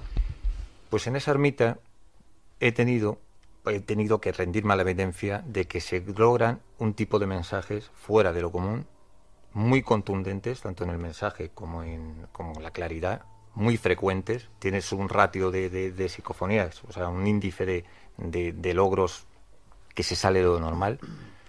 Y bueno, no me cabe otra que rendirme a la evidencia. ¿Y qué te dicen en esa ermita? ¿Qué contestan? Contestan... ¿Quieres- Es imposible Sí. elucubrar una teoría puramente parapsicológica para explicar los mensajes de Melque. Ya. La única teoría posible es la navaja de Ockham, que vamos a hacer el atajo y decir que allí hay algo trascendente, ajeno a mí, que puede pasar por mí, pero ajeno a mí, que se comunica conmigo y me da un tipo de informaciones desconocidas por mí. Ya. ¿Qué tienen que ver con los templarios? Muchas de ellas tienen que ver con los templarios porque lógicamente es una de las inquietudes que tengo yo. Vale, llegamos a ese lugar. ¿Qué equipos llevas? Muy rápido para poder escucharla. Pues fíjate, normalmente antes iba con un equipo muy sencillo, grabadora de manos, es un sitio muy aislado, ahora es un centro de interpretación y bueno, es mucho más elaborado, pero antes estaba dejado a la mano de Dios, no había contaminación acústica en un tipo, nucleopoblación, no había nada, o sea, era un lugar ideal para grabar. ¿Y qué tipo de equipo llevas? Ahora, Digital. ahora más sofisticado. Yo manejo una teoría también después de muchos años que el equipo tiene una mera funcionalidad. Lo que más influye es el factor humano. Ya. Vale, llegas allí, instalas los equipos, haces algún tipo de pregunta. ¿Quieres que escuchemos lo que nos has traído? Vale, escuchamos esa... dice... Bueno, lo escuchamos y luego lo interpretamos. Ahí vamos. Hermano templario que esté cerca, que esté en disposición de contestarnos.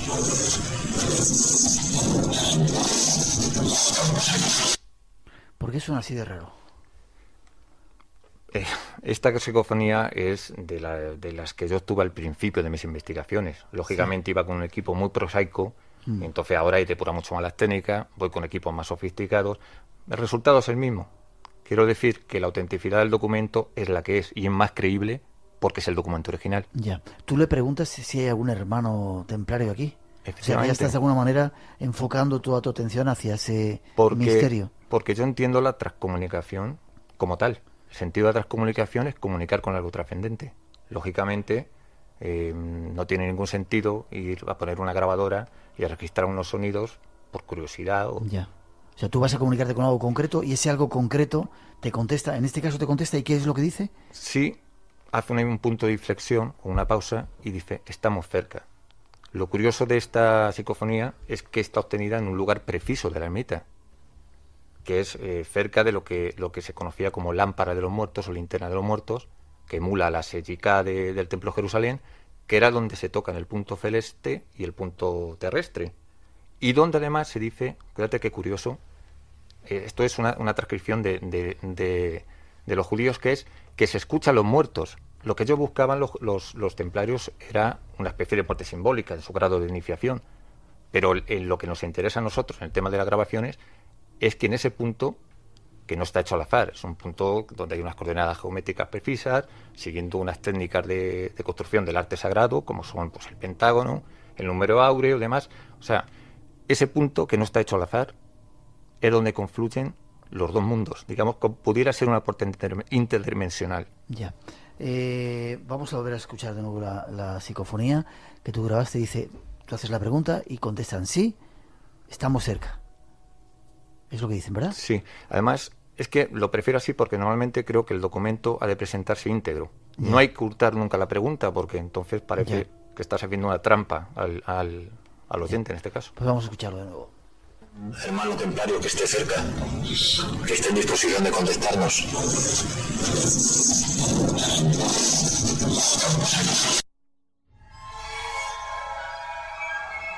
Espacio en blanco. Un viaje al mundo de lo desconocido. Yo no lo tengo muy claro. Evidentemente tú lo has analizado, pero me resulta un poco difícil entender. Sí, escucho el sí, claramente, pero el estamos cerca, al final parece que suena cerca y un poco raro. Bueno, es una particularidad, todos conocemos de las psicofonías. Además, perdón, si haces un estudio, normalmente las vocales, en el estudio que hizo, por ejemplo, Daniel Chula, es una peculiaridad, no quedan claras. Las A con las E se confunden. De cualquier forma, yo te digo, nos debes un programa hablando de psicofonías. ¿A vosotros esto os ha dado alguna explicación, una respuesta, esta psicofonía? Como un complemento a la investigación que estáis haciendo. Pues a mí me da una respuesta interesantísima, porque lo que nos plantea es que realmente, bueno, pues hemos hablado de los templarios como custodios y guardianes de ese objeto de poder mágico, que no debe caer en manos de nadie que no esté preparado. Bien, pues la idea es fascinante. Si de verdad Santa María de Melque nos sirve de inspiración como lugar donde pudiera estar oculto ese objeto, nos gusta pensar al escuchar esta grabación que los templarios siguen allí, vigilando y custodiando, que nadie desvele esa mesa de Salomón, santo grial, lapis ex caelis, oculto por los godos en los alrededores de Melque. Yo me quedo también con una reflexión, y es que Toledo, su provincia, tiene muchísimos misterios todavía por desvelar, y sobre todo, hablábamos de lugares griálicos, los lugares de poder son los que más fenómenos paranormales dan. Hay una teoría que además está aceptada por la gran mayoría de los parapsicólogos. La fenomenología paranormal siempre está ligada a los lugares que tienen determinados poderes telúricos. Por lo tanto, esa combinación entre el lugar, el operador y realmente lo que pueda haber ahí hace que pueda y que exista una auténtica comunicación. Por supuesto hay muchos interrogantes, pero desde luego hay algo que interesa a todos y que está también, por supuesto, tanto en Toledo como en los alrededores de Toledo. Yo invito a todos los que nos escuchan en este momento que nos visiten, que realmente intenten compartir nuestras inquietudes y sobre todo algo fundamental, que además es una expresión, una palabra que creo que tiene que ver mucho contigo: compartir todos los misterios y hacer que la gente también sea partícipe de la pasión que sentimos por el misterio.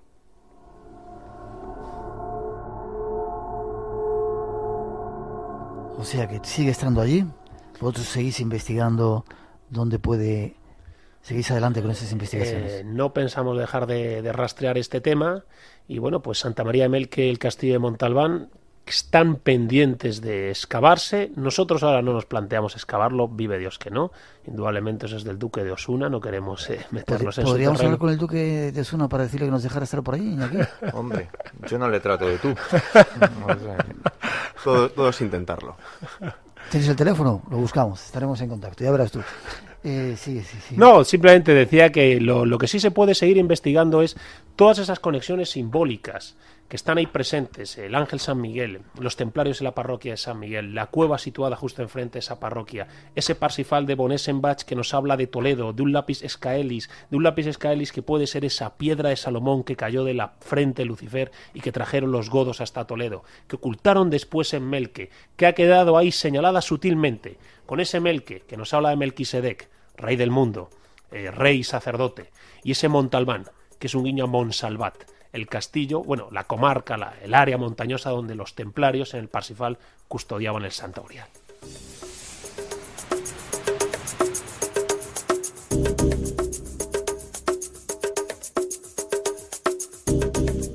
Tenemos que terminar, desgraciadamente. Yo os emplazo a seguir hablando del asunto.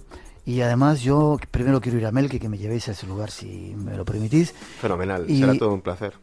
También para mí. Y tenéis la costumbre de hacer por la noche, enseñáis misterios de Toledo a la gente, ¿no? Sí, nos dedicamos a organizar recorridos nocturnos por la ciudad de Toledo, en los cuales desgranamos temas como los que hemos tratado esta noche aquí, y bueno, pues estaremos encantados de que quien le gusten estos temas que se ponga en contacto con nosotros. Hemos dado alguna vez la página web, me parece, aquí. La vamos a dar, espera un segundo que tomen lápiz y papel. ¿Para cuándo nos hacemos una ruta de esas? ¿Nosotros? Cuando quieras, Miguel. O sea, ya os he dicho, nos vamos a Egipto la semana que viene, pero al regreso nos vamos a hacer una ruta por noche. Perfecto, estaremos encantados. Queremos ver las cuevas, se nos ha olvidado hablar de la cueva de Hércules. Exactamente, bueno, para la cueva de Hércules otro programa. Yo simplemente diría que en todas las cuevas de Toledo que puedes encontrar la oscuridad realmente siempre vas a encontrar la luz del conocimiento. Además, parafraseando tu inicio, por supuesto, en esas cuevas siempre se encuentra la luz, porque solo cuando el túnel está en la más absoluta oscuridad es cuando puede volver otra vez a luz. O sea, que hay un paralelismo absoluto. Pues me apunto con vosotros a ir a Toledo y tratar de hacer, como intentáis, de Toledo ese resurgir de un lugar donde la magia, la espiritualidad vuelva otra vez a brillar, ¿verdad? Exactamente. Queremos que la gente sienta toda la pasión que nosotros sentimos también por el misterio. Página web. www.odelotoledo.com. ¿Vuelve a repetir? www.odelotoledo.com. Odelotoledo. Odelotoledo es un palíndromo, es el nombre de Toledo al revés y al derecho. Es una suerte de abracadabra. Siempre que se pronuncia, siempre que se escribe, siempre que se piensa, se invoca las fuerzas positivas y mágicas de Toledo. ¿Cómo son estos colegas? Iñaki, ¿tú quieres dar alguna página o te emplazo para...? Yo tengo una página que es un poco aparcada, que es Psicofonías Diálogos, pero está aparcada. Psicofoniasdiálogos.com. Gracias, Iñaki. Gracias, Julio César. Muchas gracias a ti, Gracias Miguel. a ti, Miguel. Yo voy enseguida a Toledo a veros, ¿vale? Allí te esperamos. No me lo pierdo. Gracias por estar con nosotros. Buen viaje a Toledo, despacito ahora para volver a casa y nos seguimos escuchando, ¿vale? Un abrazo.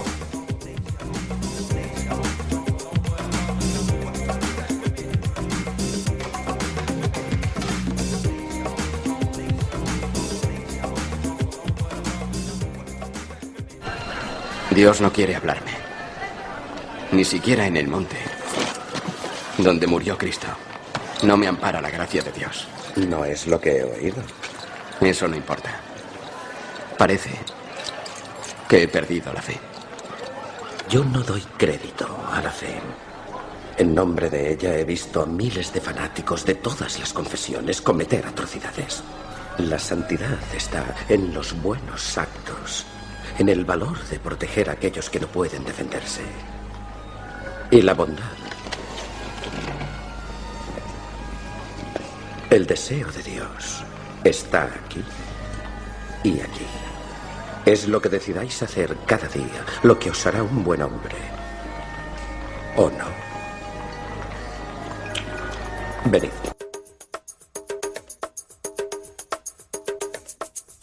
Eso decían algunos templarios hace tiempo. 3:27, 2:27, seguimos adelante en directo. El tema de los ovnis parece que se está volviendo a calentar. Hace poco tiempo, por segunda vez, Gran Bretaña desclasificaba algunos documentos. Vamos a hablar con uno de los expertos y después os proponemos seguir aquí en el programa escuchando algunos temas inéditos de Dalí, Salvador Dalí, que os va a sorprender.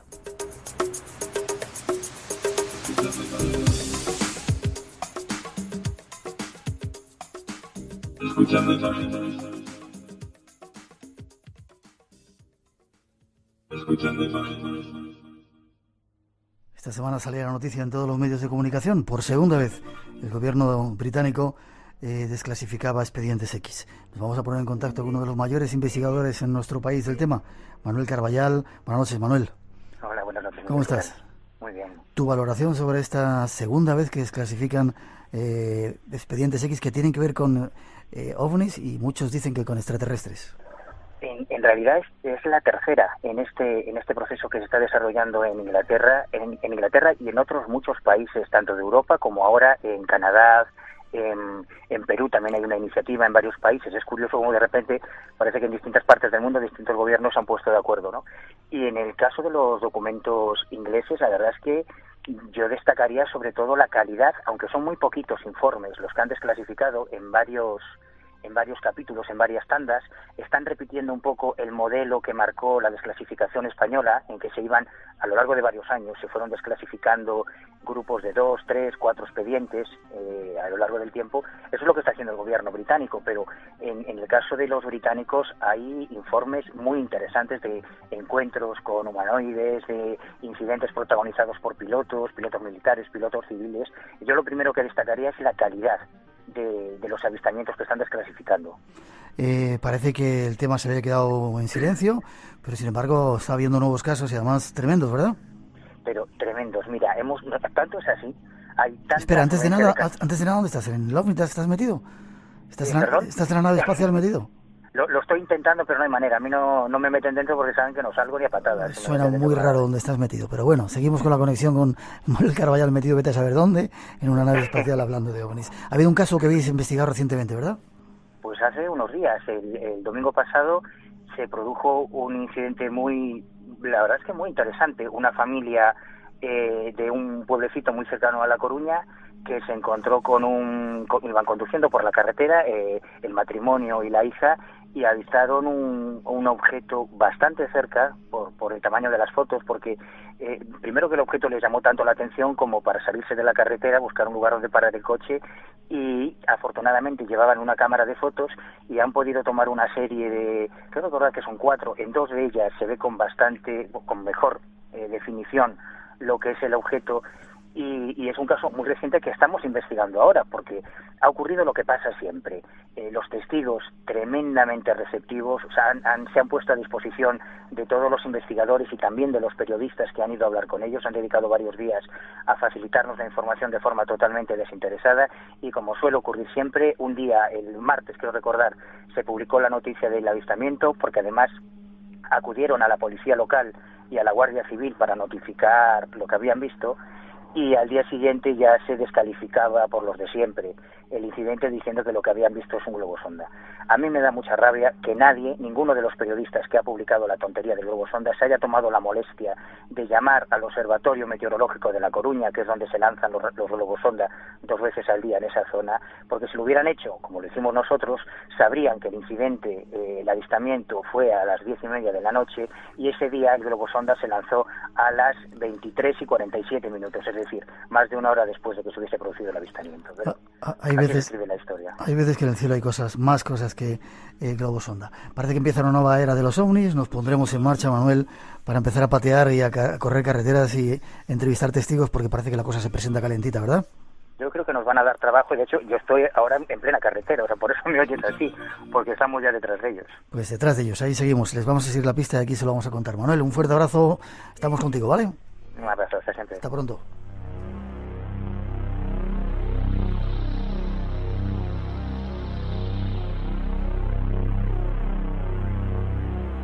Una ventana abierta hacia otros universos. Espacio en Blanco, en Radio Nacional de España, con Miguel Blanco.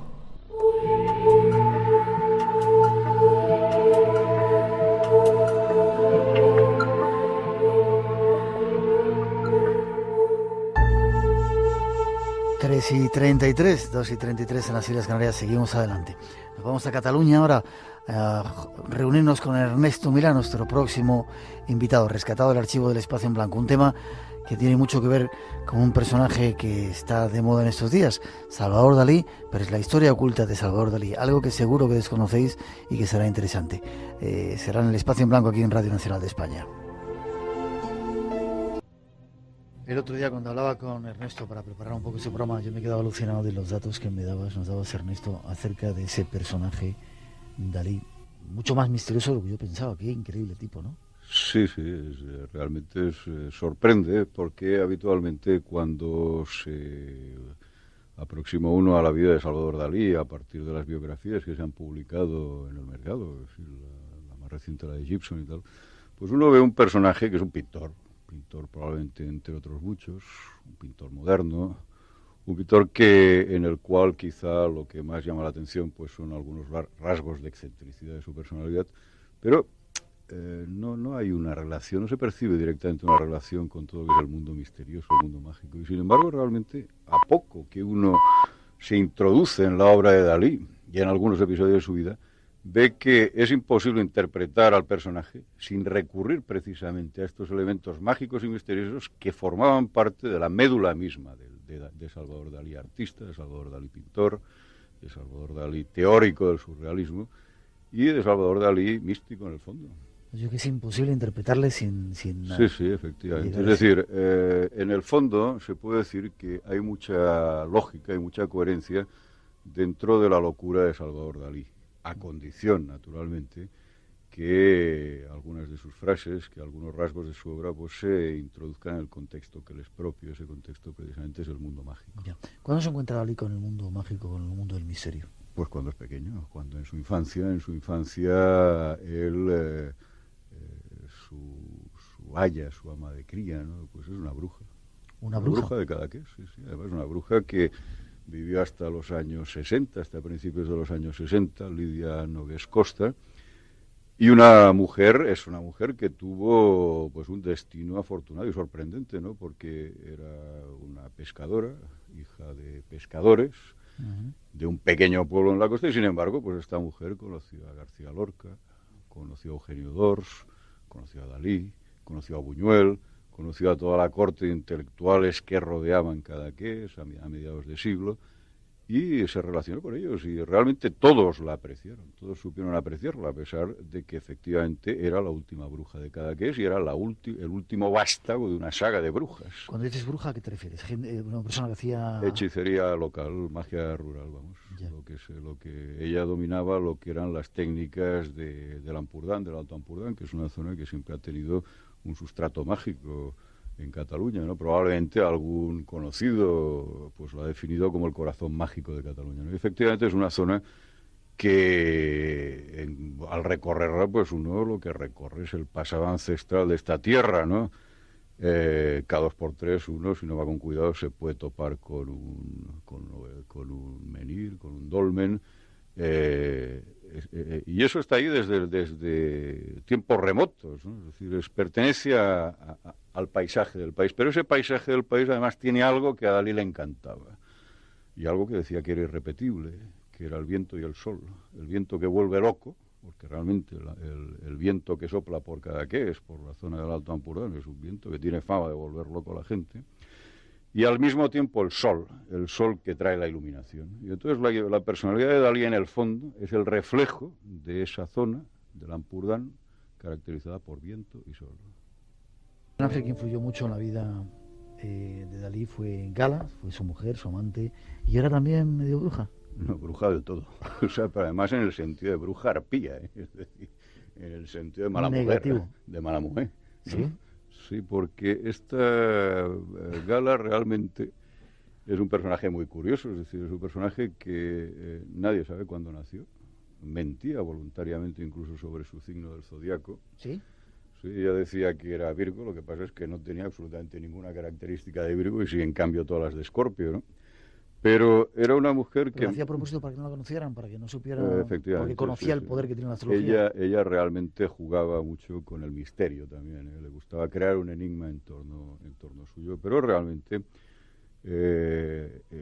digamos que sí en Dalí, es cierto que hay elementos que remiten a la mejor tradición mística española, es decir, porque incluso a la mejor tradición occidental en el terreno del hermetismo, de la alquimia. En cambio, con Gala hay elementos muy problemáticos. Es decir, Gala, cuando vivían en París a finales de los años 20, 1929-30, pues ellos tenían un amigo, la pareja, Salvador Dalí Gala, que era otro pintor, Miró, otro genio del surrealismo. Entonces Miró les llevó a un restaurante muy conocido que aún existe en París, La Coupole, en Montparnasse. Entonces ahí en aquella época se reunían 2 tipos de gente, había tertulias. Una era la tertulia de los surrealistas y la tertulia de otra mujer rusa, nacida en Kazán como Gala, más o menos de su misma edad, muy atraída por el esoterismo y que daba cursos en ese mismo restaurante sobre satanismo, sobre Lucifer. Era María de Nagloska, conocida en los años 30 como la sacerdotisa de Lucifer.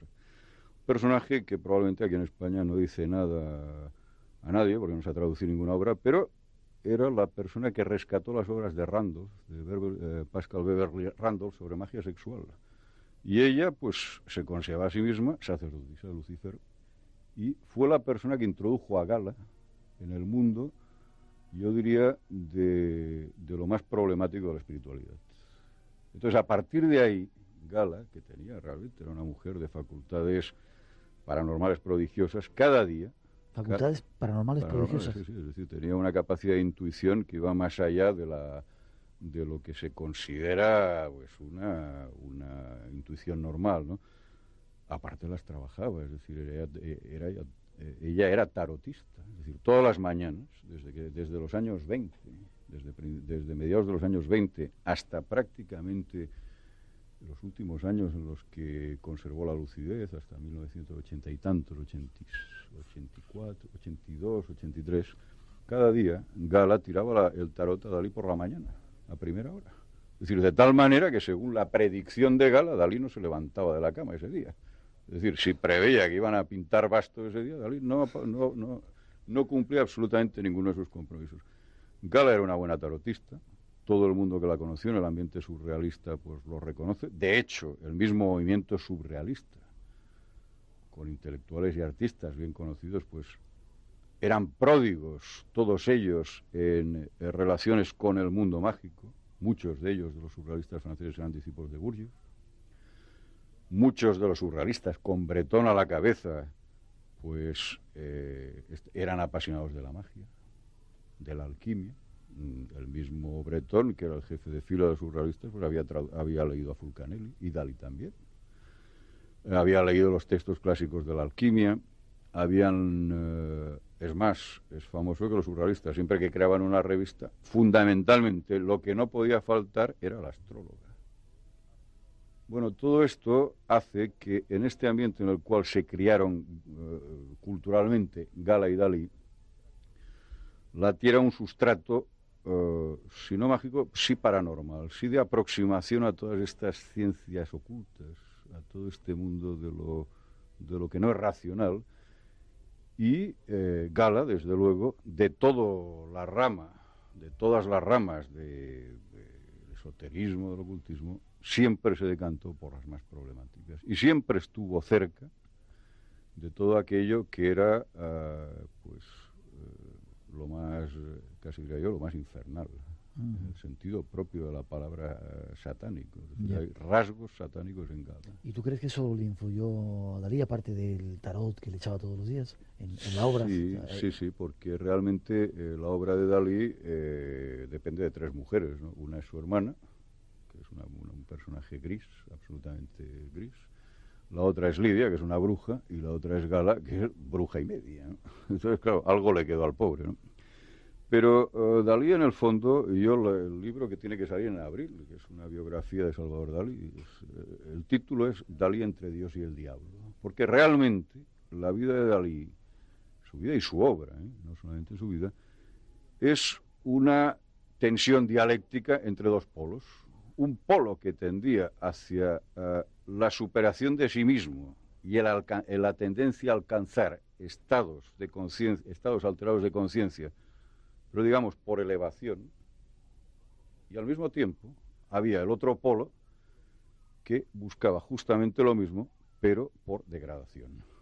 Entonces, en un lado estaba Gala, desde luego. Es decir, Gala era el personaje problemático en torno a Dalí.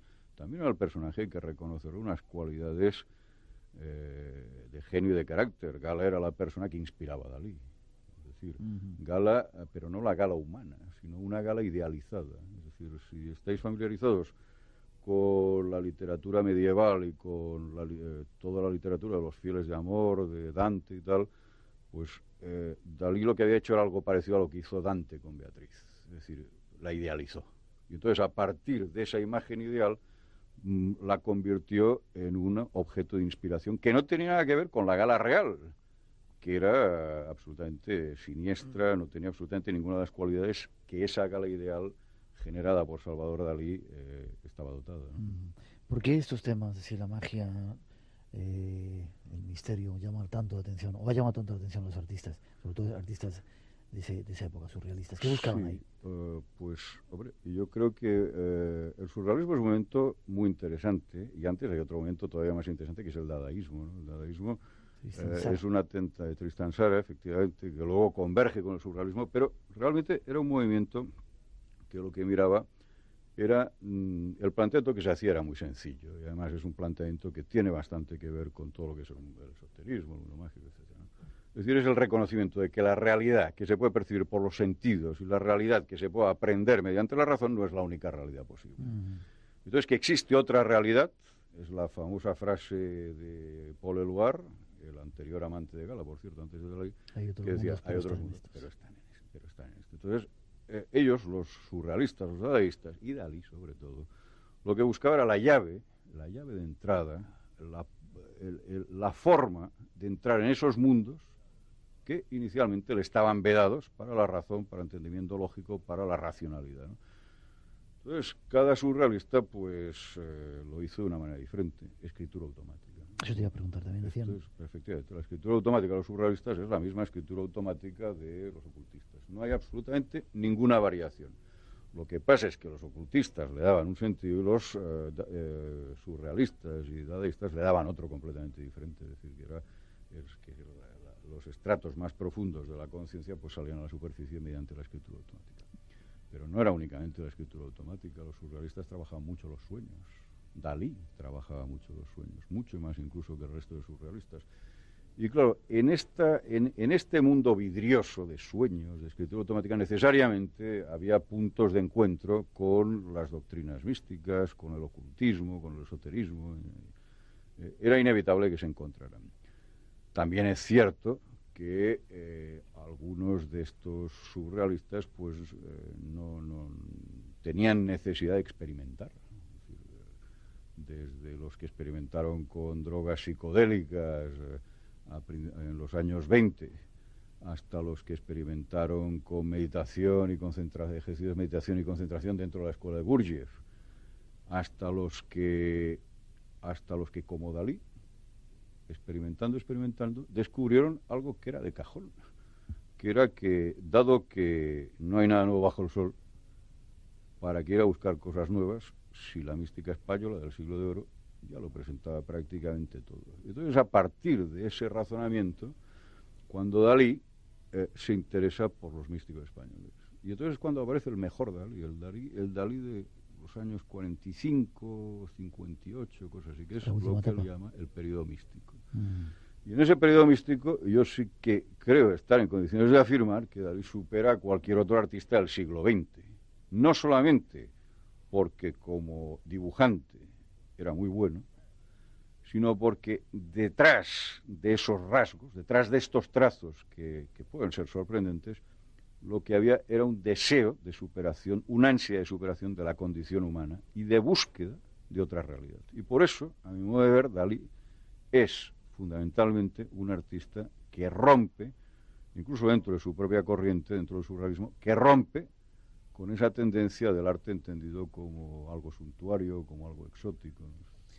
Para terminar con Dalí hay una segunda parte que está esperando. ¿Tú crees que él entró en contacto con esas entidades espirituales que algunos son capaces de acceder? No, yo creo que no. Es decir, que lo que hay que reconocer después de seguir la vida y la obra de Salvador Dalí es que su búsqueda de otros estados de conciencia, de otras realidades, se saldó con un completo, total y absoluto fracaso.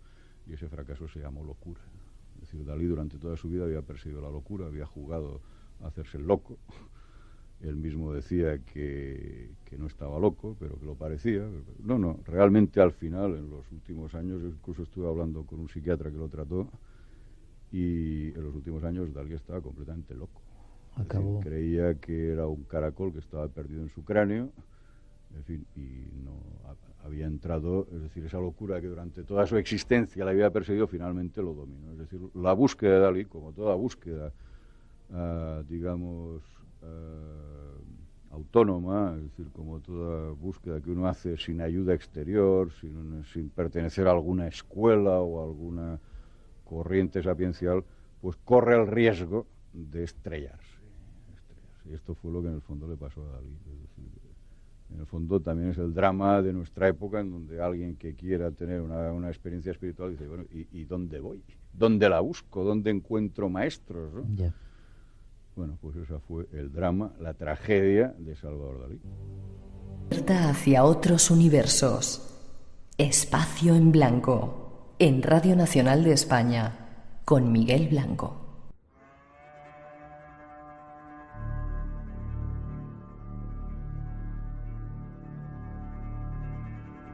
Parece que los guerreros se mueven. Nos vamos hasta Portugal para hablar con unos responsables de unas actividades que se están poniendo en marcha. Iberia Activa. Domingo Díaz, buenas noches, Domingo. Hola. Hola, buenas noches. ¿Cómo estás?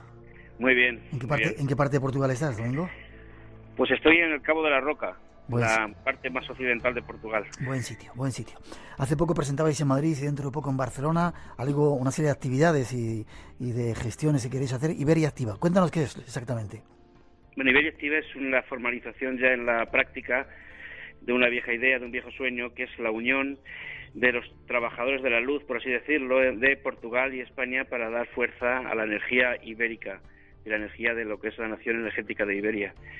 Y después de muchos años de trabajar por separado en todos los trabajos energéticos de ambos países, pues encontramos por fin un punto de apoyo y de plataforma común para unirnos, y eso es lo que estamos presentando tanto en Madrid como en Barcelona, y que ya se ha presentado en Lisboa hace un mes. Iberia activa esta conexión espiritual de portugueses y españoles. ¿Y qué es lo que se pretende? Eso, reunir las fuerzas para que la gente que tiene ganas de hacer algo realmente, ahora que parece que es el momento, estemos unidos. Exactamente, es para armar un trabajo espiritual sin fronteras, que repercuta pues en el incremento de la vibración de Iberia completa, ya sin parte española y portuguesa. Los países que están en la península, estos dos son complementarios a nivel energético. Portugal es un país claramente femenino, claramente yin, de la madre, y España es un país masculino, toro, sangre, guerrero, padre, y entonces la unión de los dos nos lleva al equilibrio necesario para seguir potenciando la energía de Iberia. Bien. Y eso lo hemos captado y lo estamos potenciando. ¿Estáis encontrando mucha repercusión en los medios y mucho interés en la gente? Bueno, de momento sí. Aquí en Lisboa hicimos la presentación en un hotel, asistieron unas 150 personas, muchas se han incorporado a trabajar con nosotros. En Madrid también llenamos una sala céntrica, y en Barcelona será el mes que viene. Siempre lo hacemos los días 24, que es nuestro número secreto, clave, mágico. 24. El 24, entonces... pero nuestra gran puesta de largo, nuestro estreno, será el día 1 de mayo, cuando vamos a convocar 11 grandes trabajos rituales en toda Iberia, España y Portugal, y bueno, que vamos a empezar a publicitar ya mismo, y que esperamos que la gente se adhiera a estos trabajos, porque es el día, según nuestro conocimiento, como si dijéramos, de la resurrección espiritual de Iberia. Ya. Y eso es lo que vamos a trabajar. 24, próximo mes de abril. ¿En qué lugar en Barcelona, para ir adelantándolo? Bueno, en Barcelona es en un centro que se llama Espai d'Alet, que está recién inaugurado en la Ronda de Cataluña 33, Ronda Universidad 33, perdón. Ronda Universidad 33. El día 24 de... El día 24 a las 7:30 de la tarde en Barcelona. Bien. Domingo, vamos a mantenernos en contacto para ir anunciando ese tipo de cosas, y estaremos el día 1 de mayo también, ese día del trabajo, para anunciar esos 11 trabajos. Los guerreros, dicen, de la luz, espirituales, se ponen en marcha. Gracias, Domingo. Cualquier persona que quiera información, que nos la remita a nosotros, y nosotros nos ponemos en contacto contigo, o hay alguna forma de conectar contigo. Hay un correo que es muy popular mío, que es domingo, ¿sí? @amix.es. Amix en catalán, amigos. Sí, pero con Y. Amix. Amigos con Y. .es. Perfecto. Domingo, muchas gracias, buen viaje. De nada. Y a ti, Miguel. te vemos prontito, ¿vale? Muchas gracias. Hasta luego. Gracias.